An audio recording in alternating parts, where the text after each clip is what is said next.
আরে ও যতীন বাবু, আজ এত সকাল সকাল কোথায় যাচ্ছেন? আর বলিস না কমল, জমিতে কাজ করবার জন্য কয়েকটা লোক লাগবে, তাই সকাল সকাল লোক নিয়ে আসতে যাচ্ছি বাজারে। হ্যাঁ যতীন বাবু, এই কাজের লোক নিতে সকাল সকাল যাওয়াই ভালো। হ্যাঁ, বেশি বেলা হয়ে গেলে আবার লোক পাওয়া যায় না তো। হ্যাঁ রে কমল, সকাল সকালই বাজারে যাচ্ছি, কিন্তু দেখ না, চারিদিকে কি শীত পড়েছে। এর ভেতরে চলাফেরা করাই তো কষ্টের। কিন্তু তুই এত সকাল সকাল গাছ থেকে রস নামাচ্ছিস কি করে? এই কনকনে শীতের ভেতর গাছ থেকে রস নামাতে তোর কষ্ট হয় না কমল? এক কষ্ট হলেও কিছু করবার নেই যতীন বাবু, কারণ আমাদের কাজই হলো শীতের দিনে গাছ থেকে রস নামানো। আরে কমল, এত বারবার রসের কথা বলিস না রে। আসলে রসের কথা শুনলেই মনটা শুধু রস দিয়ে বানানো বিভিন্ন পিঠে খেতে চায়। কি যে বলেন না যতীন বাবু, রসের পিঠে খেতে ইচ্ছে করলে খাচ্ছেন না কেন? আপনার তো আর টাকা পয়সার কোনো কমতি নেই।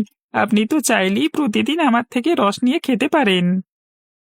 খাবো রে কমল, খাবো। তবে মেয়ে আর জামাই শহর থেকে আসুক, ওদের জন্যই তো এখনো রসের পিঠে খাওয়া হচ্ছে না। সমস্যা নেই যতীন বাবু, আপনার মেয়ে আর মেয়ের জামাই আসলেই আমাকে বলবেন। হ্যাঁ, আমি একেবারে খাঁটি রস গাছ থেকে নামিয়ে আপনাকে দিয়ে আসবো। আচ্ছা কমল, ঠিক আছে। এবার তাহলে আমি যাই, হ্যাঁ, আমার আবার যেতে দেরি হয়ে যাচ্ছে।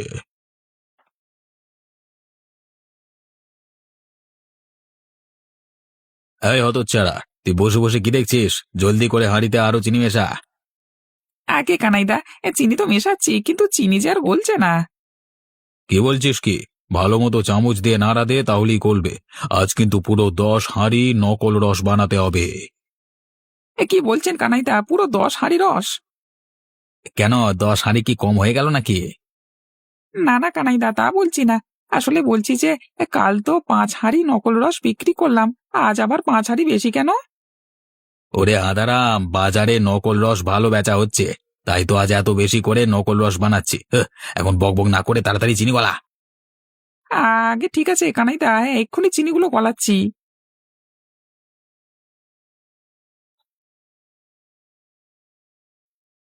ওগো, এই নাও তোমার চা।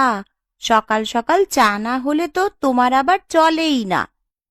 হ্যাঁ বউ, দাও। আসলে এই শীতের ভেতর সকাল সকাল এক কাপ চা না খেলে আমার একদমই চলে না বাবা। হ্যাঁ, এখন এই চাটা খেয়েই চালিয়ে নাও। আরে এ কি বউ, তোমার আবার কি হলো? মন খারাপ করছো কেন? আমার মন খারাপ নাকি ভালো তা জেনে তোমার কি হবে বলো তো? এদিকে বর্ষাকাল শেষ হয়ে শীতকাল চলে আসলো, আরে এখনো কিনা বাবার বাড়িতেই যাওয়া হলো না। ভেবেছিলাম এবার শীতের শুরুতেই গ্রামে গিয়ে পিঠে খাবো, তা এবার খাওয়া হবে কিনা কে জানে। কি যে বলো না তুমি! খাওয়া হবে না কেন? অবশ্যই খাওয়া হবে। তোমাকে কালই বাবার বাড়িতে নিয়ে যাব। শীতের দিন আসলে তুমি শুধু একা না, আমারও মনটা পিঠের দিকে চেয়ে থাকে, বুঝলে? ওগো, তুমি সত্যি বলছো তো? আমাকে কাল বাবার বাড়িতে নিয়ে যাবে? হ্যাঁ বউ, সত্যি বলছি। এবার শুরুতেই অফিস থেকে বেশ কিছুদিনের ছুটি পেয়েছি। এই ছুটির সময়টা একদমই মিস করা যাবে না। তুমি আজই বাবা মায়ের কাছে খবর পাঠাও, আমরা কালকেই গ্রামের বাড়িতে যাচ্ছি। আচ্ছা ঠিক আছে, আমি এখনই বাবা মায়ের কাছে খবর পাঠাচ্ছি। তুমি ততক্ষণে বসে বসে চা খাও। আচ্ছা, যাও যাও।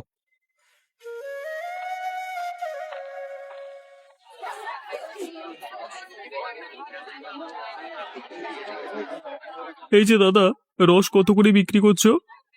বেশি না ভাই, মাত্র 50 টাকা করে লিটার বিক্রি করছি। বলুন আপনাকে কত লিটার দেব? কি, 50 টাকা করে লিটার? একটু বেশি হয়ে গেল না দাদা? কি যে বলো না ভাই, একেবারে খাঁটি রস, দাম তো একটু হবেই। এই রস আছে, রস একেবারে টাটকা রস। নিয়ে নিন, মাত্র 10 টাকা লিটার, ফুরিয়ে গেলে আর পাবেন না। আসুন দাদা, আসুন দিদি, রস নিয়ে যান, রস রস। মাত্র 10 টাকা করে লিটার? আরে এই দাদা, আপনি তো 1 লিটার 50 টাকা চাচ্ছেন, আর ওদিকে তো মাত্র 10 টাকা করে রস বিক্রি করছে। ভাই, ওটা রস না, ওটা হয়তো অন্য কিছু, তাই কম দামে দিচ্ছে। কিন্তু আমারটা একেবারে খাঁটি রস, সকালবেলায় গাছ থেকে নামিয়ে এনেছি। হ্যাঁ দাদা, হয়েছে হয়েছে। সবাই তার নিজেদের পণ্যকে সেরা বলে। ওসব আমাদের ভালো করেই জানা আছে। হ্যাঁ, আমি আপনার থেকে রস কিনবো না, যাই ওখান থেকে রস কিনে নিই।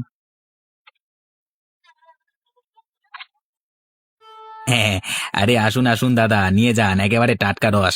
আজ সকালেই বানিয়েছি, না মানে এই সকালেই বাজারে এনেছি আর কি। হ্যাঁ দাদা, আমাকে পুরো 5 লিটার রস দিন তো। আচ্ছা দাদা, 5 লিটারের দাম ওই 50 টাকাই, তাই তো? হ্যাঁ দাদা, তা আবার বলতে হবে, 5 লিটার রসের দাম 50 টাকা। আরে এই কালু, বসে আছিস কেন? জলদি করে দাদাকে পুরো 5 লিটার রস দে, সাথে একটু রস ফ্রিতেও দিস, হ্যাঁ। আগে হ্যাঁ কানাইদা, এক্ষুনি দিচ্ছি।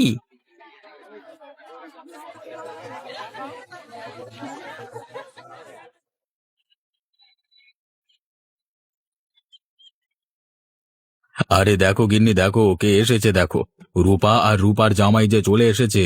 তা বাবা, এত সকাল সকাল শীতের ভেতরে তোমাদের আসতে কোনো সমস্যা হয়নি তো? হ্যাঁ বাবা, আসবার সময় একটু সমস্যা হয়েছিল বটে। বলিস কি রূপা মা, অনেকক্ষণ দাঁড়িয়েছিলিস? চল রূপা, জলদি করে ঘরে চল।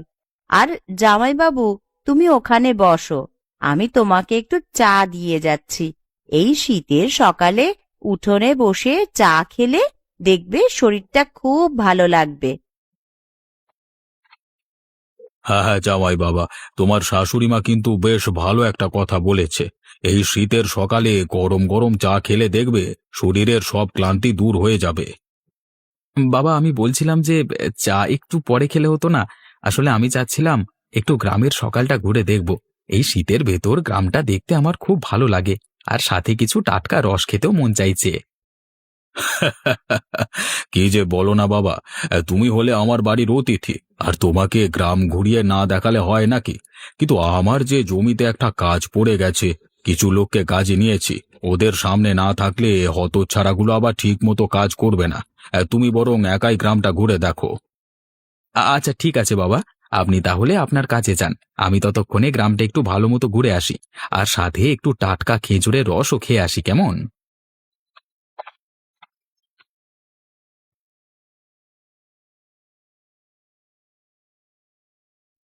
ওগো, তোমার আবার কি হলো?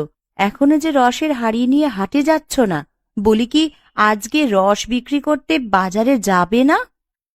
কোথায় আর যাবো গিন্নি, বাজারের সবাই তো কানাই আর কালুর ভেজাল রস খেতে খেতে অভ্যস্ত হয়ে গেছে। ওরা যে আমার টাটকা গাছের খাঁটি রস টাকা দিয়ে কেনে না গো। গো, তুমি মন খারাপ করে আসা ছেড়ো না গো। তুমি তো আর ওদের মতন রসে ভেজাল মেশাও না। দেখবে বিধাতা নিশ্চয়ই একদিন তোমার মঙ্গল করবেন।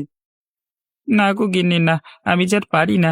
প্রতিদিন সকালে শীতের ভেতরে কষ্ট করে খেজুর গাছ থেকে রস জোগাড় করে বাজারেতে নিয়ে যাই, কিন্তু কানাইয়ের ভেজাল রসের চেয়ে আমার রস বেশি দাম বলে আর বিক্রি করতে পারি না।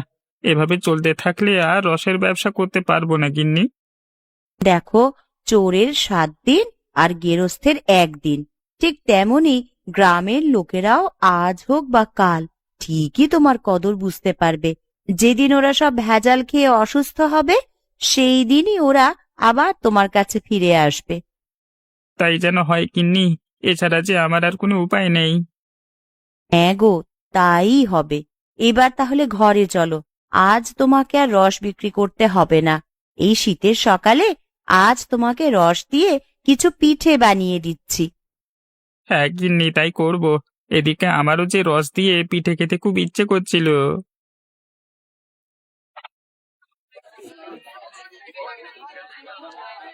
ওরে কালু, আজকে তো আমরা একেবারে পুরো ফাটিয়ে দিলাম, হ্যাঁ। পুরো 20 হাঁড়ি রস যে এক নিমেষেই বিক্রি করে ফেললাম। তার বলতে হয় কানাইদা, আজ তো ওই কমল গাছিও আসেনি, তাই এত বেশি বেশি বিক্রি হয়েছে। শোন কালু, ওই কমলার কোনোদিনও এই বাজারে রস বিক্রি করতে আসবে না। আমরা একেবারে সস্তায় 2 নম্বরই ভেজাল রস বিক্রি করে বাজারের সব কাস্টমার কিনে নিয়েছি যে। কানাইদা, তাহলে তো আমাদেরকে রসের দাম বাড়িয়ে দিতে হবে, কারণ এই বাজারে তো আমরা ছাড়া আর কেউ রস বিক্রি করবে না। তার বলতে, আরে দাঁড়া কালু, দাঁড়া, আর কটা দিন দেরি কর। এরপর থেকে ধীরে ধীরে 2 নম্বর ভেজাল রসের দামও বাড়িয়ে দেব।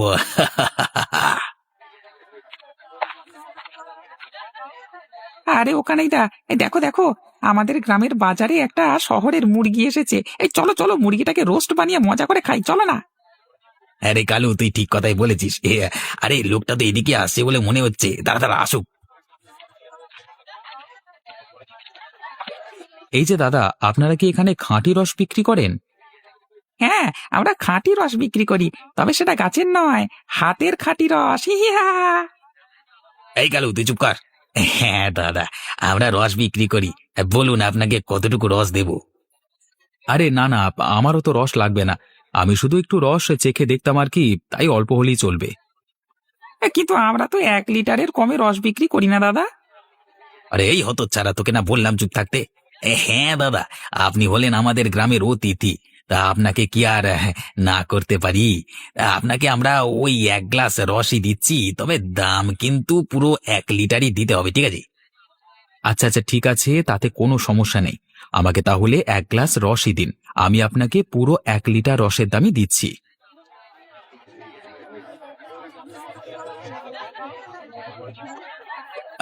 তা কত টাকা দেবো দাদা? বেশি না, মাত্র 10 টাকাই দিন। কি, মাত্র 10 টাকা? এত সস্তায়? এই ভেজাল রস খাওয়াচ্ছেন নাকি? আরে না না দাদা, ও আসলে বলতে চেয়েছে 1 গ্লাস রসের দাম 10 টাকা হয়, তাই সেটাই বলেছে আর কি, মানে। ও বুঝেছি, 1 গ্লাসে 100 গ্রাম রস থাকে, তার মানে 100 গ্রাম রসের দাম 10 টাকা হলে 1 লিটারের দাম হচ্ছে 100 টাকা। হ্যাঁ ঠিক আছে, এই নিন আপনার 100 টাকা। আরে এই কানাইদা, এটা কি হলো? এটা আবার কি হবে? পুরো মুরগি বানিয়ে দিলাম। তুই তো হতচ্ছাড়া, মাত্র 10 টাকা চেয়েছিলিস, আর দেখ না পেয়ে গেলাম পুরো 100 টাকায়।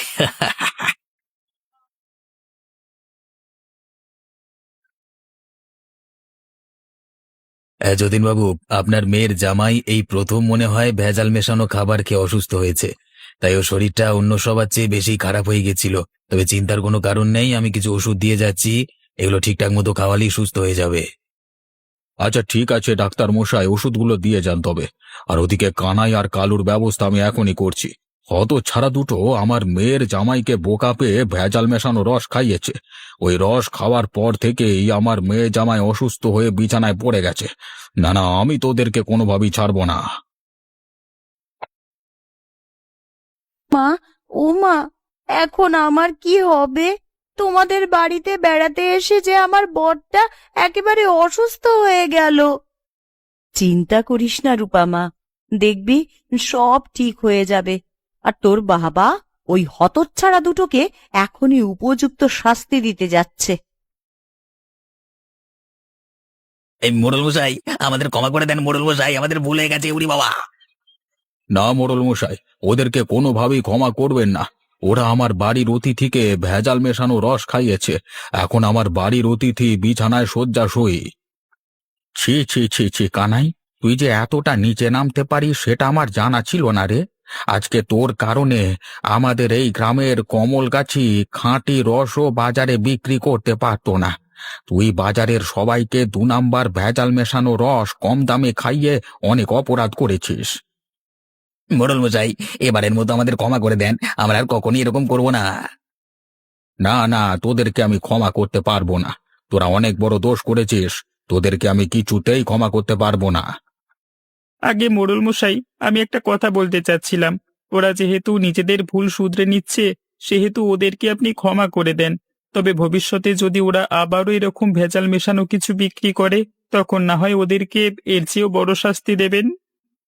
হ্যাঁ কমল, তুই ভালো একটা কথাই বলেছিস। আজ তোরা এই কমলের কারণে বেঁচে গেলি। যা, তোদেরকে আমি ক্ষমা করে দিলাম।